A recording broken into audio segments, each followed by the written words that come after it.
സഹോദരരെ, വിശുദ്ധ പൗലോസ്ലീഹ കൊറിന്തോസർക്ക് എഴുതിയ രണ്ടാം ലേഖനം 8-ാം അധ്യായം 1 മുതൽ 11 വരെയുള്ള തിരുവചനങ്ങൾ. സഹോദരരെ, മക്കതോനിയയിലെ സഭകളിൽ വർഷിക്കപ്പെട്ട ദൈവകൃപയെക്കുറിച്ച് നിങ്ങൾ അറിയണമെന്ന് ഞങ്ങൾ ആഗ്രഹിക്കുന്നു.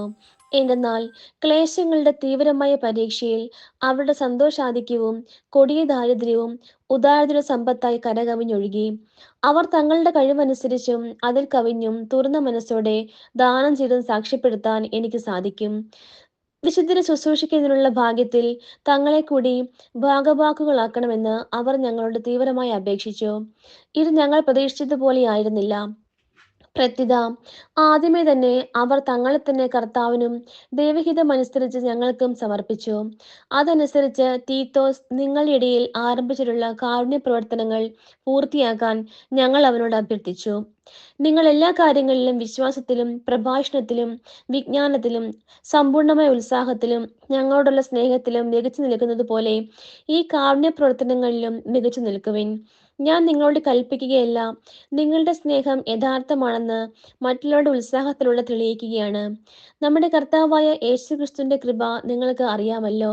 അവൻ സമ്പന്നനായിരുന്നിട്ടും നിങ്ങളെ പ്രതി ദരിദ്രനായി, തന്റെ ദാരിദ്ര്യത്താൽ നിങ്ങൾ സമ്പന്നരാകാൻ വേണ്ടി തന്നെ.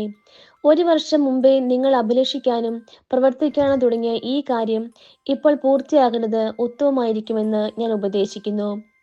നിങ്ങൾ ആഗ്രഹത്താൽ പ്രകടിപ്പിച്ച സന്നദ്ധത നിങ്ങളുടെ കഴിവനുസരിച്ച് പ്രവൃത്തിയിലും പ്രകടിപ്പിക്കുവിൻ. നമ്മുടെ കർത്താവായ മിശിഹായ്ക്ക് സ്തുതി. സഹോദരരെ, വിശുദ്ധ മർക്കോസ് എഴുതിയ സുവിശേഷം 4-ാം അധ്യായം 35 മുതൽ 41 വരെയുള്ള തിരുവചനങ്ങൾ. അന്ന് സായാഹ്നമായപ്പോൾ അവൻ അവരോട് പറഞ്ഞു, നമുക്ക് അക്കരയ്ക്ക് പോകാം. അവർ ജനക്കൂട്ടത്തെ വിട്ട് അവൻ ഇരുന്ന വഞ്ചിയിൽ തന്നെ അവനെ അക്കരയ്ക്ക് കൊണ്ടുപോയി. വേറെ വള്ളങ്ങളും കൂടെ ഉണ്ടായിരുന്നു. അപ്പോൾ ഒരു വലിയ കൊടുങ്കാറ്റുണ്ടായി. തിരമാലകൾ വഞ്ചിയിലേക്ക് ആഞ്ഞടിച്ചു കയറി. വഞ്ചിയിൽ വെള്ളം നിറഞ്ഞുകൊണ്ടിരുന്നു. യേശു അമരത്ത് തലയണ വെച്ച് ഉറങ്ങുകയായിരുന്നു. അവർ അവനെ വിളിച്ചുണർത്തി പറഞ്ഞു, ഗുരു, ഞങ്ങൾ നശിക്കാൻ പോകുന്നു. നീ അത് ഗവനിക്കുന്നില്ലേ?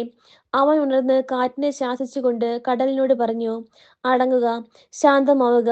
കാറ്റ് ശമിച്ചു, പ്രശാന്തത ഉണ്ടായി. അവൻ അവരോട് ചോദിച്ചു, നിങ്ങൾ ഭയപ്പെടുന്നത് എന്ത്? നിങ്ങൾക്ക് വിശ്വാസമില്ലേ? അവർ അത്യധികം ഭയന്ന് പരസ്പരം പറഞ്ഞു, ഇവൻ ആരാണ്? കാറ്റും കടലും പോലും ഇവനെ അനുസരിക്കുന്നല്ലോ. നമ്മുടെ കർത്താവായ മിശിഹായ്ക്ക് സ്തുതി.